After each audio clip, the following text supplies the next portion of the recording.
Hello friends, in this video I will show you how to fix Ask Gemini option not showing on YouTube. Let's see how to do it.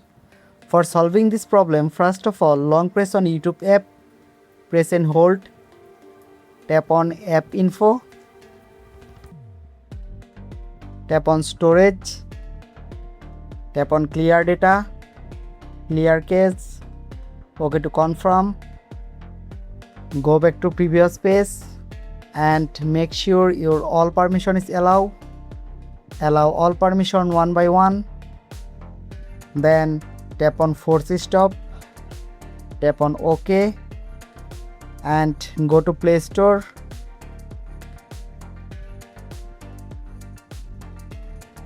and search here YouTube.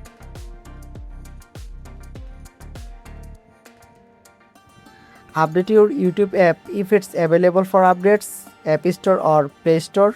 Then after completing update process, open your YouTube app.